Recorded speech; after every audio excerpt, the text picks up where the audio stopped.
Pemirsa, di utara kota Bandung ada sebuah bangunan indah dikenal dengan nama Villa Isola. Bangunan ini dikenal sebagai ikon kampus UPI yang dahulu dikenal dengan nama IKIP Bandung.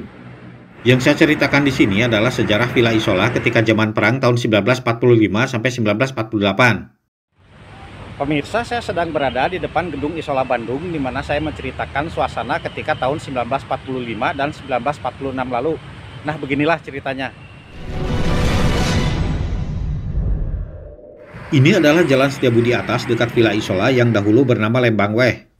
Ini merupakan suasana akhir tahun 1945 ketika jeep tentara Belanda datang dari arah utara dari Lembang.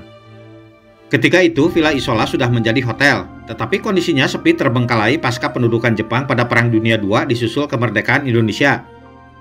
Villa Isola yang sudah disebut dengan Hotel Isola sudah dimasuki pasukan Inggris dan Belanda. Nah, ini sepertinya patung orang sedang bertapa di atas pos jaga Villa Isola.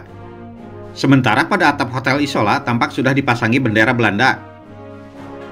Terlihat bangunan Hotel Isola kondisinya sudah dekil karena terbengkalai. Pada pos jaga pintu gerbang dipasangi tumpukan karung pasir sebagai perlindungan dari tembakan.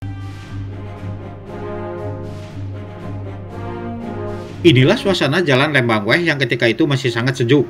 Tetapi di tepi jalan banyak bekas barikade, kemungkinan bekas dipasang oleh tentara Indonesia. Beginilah suasana zaman sekarang pada posisi yang sama. Ketika dahulu pernah banyak bekas barikade berduri adalah pada tempat di tepi jalan ini. Deretan rumah antik yang dahulu ada pada lokasi ini sekarang sudah berubah menjadi hotel masa kini. Kembali ke akhir tahun 1945, yang kita lihat adalah situasi Lembang Weh yang mungkin masih di dekat Villa Isola. Pada 15 Januari 1946, dari pelataran Hotel Isola, sekitar 30 tentara Indonesia menembaki pasukan Inggris yang sedang berada di arah selatan jalan. Pihak Indonesia menggunakan senapan mesin dan senapan penembak jitu untuk menembaki pasukan Inggris. Pasukan Inggris kemudian membalas menggunakan meriam artileri menembaki tentara Indonesia. Sebanyak 10 tentara Indonesia gugur dalam peristiwa itu. Tembakan meriam pasukan Inggris dan senapan mesin banyak menghantam bangunan Hotel Isola. Pada tahun 1947, pasukan Belanda memasuki Hotel Isola lalu melihat berbagai kondisinya. Mereka melihat di dalam ruangan banyak lubang bekas tembakan senapan mesin pasukan Inggris terhadap tentara Indonesia.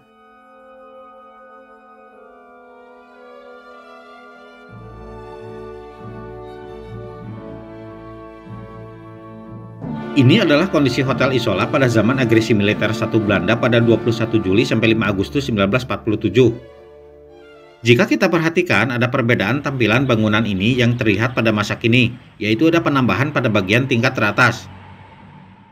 Inilah pemberitaan pada tahun 1954 Villa Isola dibeli oleh Kementerian Pendidikan dan Kebudayaan Indonesia. Gedung yang kondisinya rusak parah ini mulai diperbaiki untuk dijadikan sekolah pendidikan guru. Pada tahun 1955, bekas Hotel Isola diresmikan sebagai tempat perguruan tinggi pendidikan guru dan berganti nama menjadi Bumi Siliwangi. Bentuk bangunan ini menjadi ada penambahan tingkat pada bagian teratas. Usai peresmian pagi hari, kemudian pada malam minggu di Gedung Isola Bumi Siliwangi, para mahasiswa PTPG mengadakan pertunjukan seni tari dan lagu daerah dari Indonesia.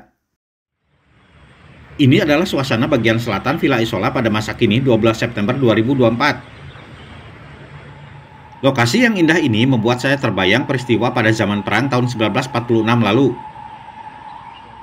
Kembali ke zaman dahulu, tepatnya pada tahun 1948. Tampak suasana Hotel Isola kondisinya sepi dan hening di mana ada beberapa orang Belanda di tempat ini. Pemirsa, pada foto ini tertulis Hotel Isola pada tahun 1957.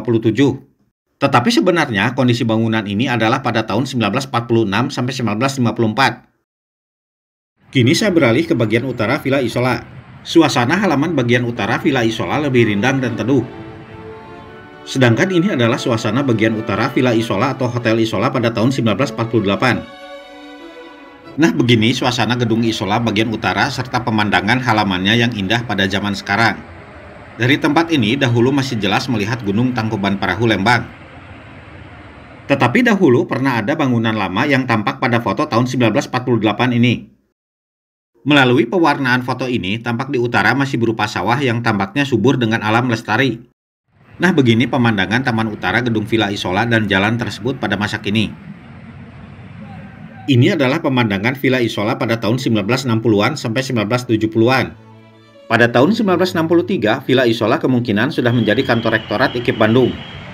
Sebagai gambaran, gedung Isola ini selesai dibangun tahun 1933 yang dirancang oleh Wolf Schumacher. Pemilik Villa Isola ketika itu adalah D.W. Beretti yang merupakan pemilik kantor berita Aneta.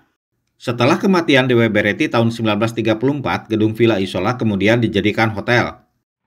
Pada masa sekarang, kawasan gedung Isola dikenal pula memiliki suasana romantis terutama setelah hujan reda pada sore hari.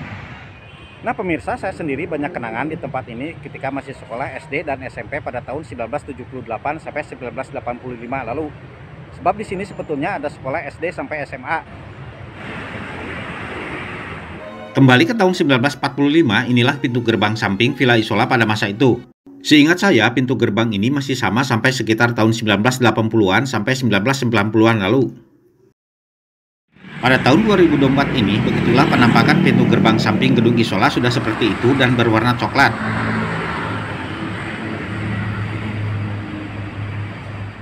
Dari pelataran gedung Isola ini, kita bisa melihat Gunung Malabar dan kawasan Pangalengan di arah selatan Bandung. Kembali ke tahun 1946, ada pula catatan peristiwa lain pada halaman gedung Isola pada masa itu. Pada 13 Februari 1946, tentara Indonesia melakukan serangan mortir terhadap pasukan Inggris yang sedang berada di halaman Hotel Isola. Tetapi pasukan Inggris kemudian menggunakan meriam artileri menembaki lokasi yang dicurigai posisi tentara Indonesia. Nah sekian pemirsa kisah yang saya ceritakan ini. Sampai jumpa pada episode berikutnya.